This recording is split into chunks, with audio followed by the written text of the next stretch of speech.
AIIMS. नमस्कार, मैं doctor Rohan Krishnan, national chairman pharma doctors association. Supreme court ने जो नोटिस दिया है जिसमें उन्होंने डॉक्टर्स के सभी मुद्दों को बहुत अच्छे से उठाया है, उसके लिए हम सुप्रीम कोर्ट का बहुत बहुत धन्यवाद देते हैं। उन्होंने कहा है कि नेशनल टास्क फोर्स बनाया जाएगा, जिस टास्क फोर्स में health secretary, cabinet secretary, home secretary, DGHS और तमाम बड़े बड़े अधिकारियों को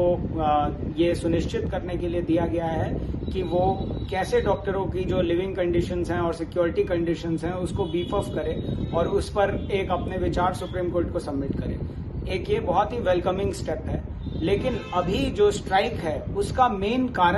मेन मुद्दा डॉक्टरों का सुरक्षा है और उस सुरक्षा के लिए कोविड के दरमियान एक एक्ट लाया गया था, एक ऑर्डिनेंस लाया गया था जिसका नाम है central protection act for health care workers, जो कि नेशनल डिजास्टर मैनेजमेंट टीम ने होम मिनिस्ट्री के थ्रू वो एक्ट लाई थी कि ताकि हेल्थ केयर वर्कर्स पे कोई वायलेंस ना हो उस समय। हमारा डिमांड यही है कि उस एक्ट को दोबारा से ऑर्डिनेंस में पास करके उसे इन्वोक किया जाए, क्योंकि वो हमारे लिए प्रोटेक्शन के लिए बहुत ही आवश्यक हो गया है। अभी जितने भी रेजिडेंट डॉक्टर्स से हमारी बात हुई पैन इंडिया, उन सब का एक ही डिमांड था कि जब तक सीपीए पर कोई ठोस कार्रवाई नहीं करेगा सरकार, तब तक हम काम पर वापस नहीं जा सकते हैं। हमें सुप्रीम कोर्ट पर पूरा भरोसा है कि वो हमारे हित में सोच रहे हैं, लेकिन बहरहाल उसी के साथ साथ हमें ना तो सरकार पर भरोसा रहा है, ना आला अफसरों पर भरोसा रहा है, ना अधिकारियों पर भरोसा रहा है। ऐसे में फार्मा डॉक्टर्स एसोसिएशन ने तमाम रेजिडेंट डॉक्टर एसोसिएशन से बात करने के बाद यह निर्णय लिया कि अभी प्रोटेस्ट चालू रहेगा और इस पे रोक लगाने के लिए सरकार को सबसे पहले ऑर्डिनेंस को लेकर के हमसे बात करनी होगी, तभी इस पर कोई विराम लग सकता है। बहुत बहुत धन्यवाद। एम्स। नमस्कार, मैं doctor Rohan Krishnan, national chairman pharma doctors association. Supreme court ने जो नोटिस दिया है जिसमें उन्होंने डॉक्टर्स के सभी मुद्दों को बहुत अच्छे से उठाया है, उसके लिए हम सुप्रीम कोर्ट का बहुत बहुत धन्यवाद देते हैं। उन्होंने कहा है कि नेशनल टास्क फोर्स बनाया जाएगा, जिस टास्क फोर्स में health secretary, cabinet secretary, home secretary, DGHS और तमाम बड़े बड़े अधिकारियों को ये सुनिश्चित करने के लिए दिया गया है कि वो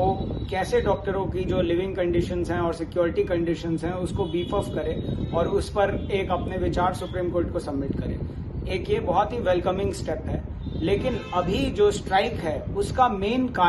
मेन मुद्दा डॉक्टरों का सुरक्षा है और उस सुरक्षा के लिए कोविड के दरमियान एक एक्ट लाया गया था, एक ऑर्डिनेंस लाया गया था जिसका नाम है central protection act for health care workers, जो कि नेशनल डिजास्टर मैनेजमेंट टीम ने होम मिनिस्ट्री के थ्रू वो एक्ट लाई थी कि ताकि हेल्थ केयर वर्कर्स पे कोई वायलेंस ना हो उस समय। हमारा डिमांड यही है कि उस एक्ट को दोबारा से ऑर्डिनेंस में पास करके उसे इन्वोक किया जाए, क्योंकि वो हमारे लिए प्रोटेक्शन के लिए बहुत ही आवश्यक हो गया है। अभी जितने भी रेजिडेंट डॉक्टर्स से हमारी बात हुई पैन इंडिया, उन सब का एक ही डिमांड था कि जब तक सीपीए पर कोई ठोस कार्रवाई नहीं करेगा सरकार, तब तक हम काम पर वापस नहीं जा सकते हैं। हमें सुप्रीम कोर्ट पर पूरा भरोसा है कि वो हमारे हित में सोच रहे हैं, लेकिन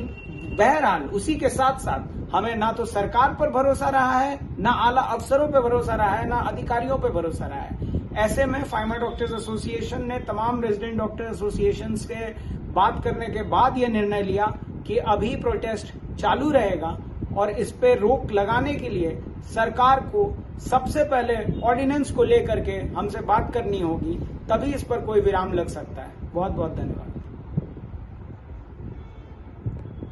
न्यूज नेशन अब व्हाट्सएप पर खबरों के ताजा अपडेट के लिए न्यूज नेशन के इस क्यूआर कोड को स्कैन करें।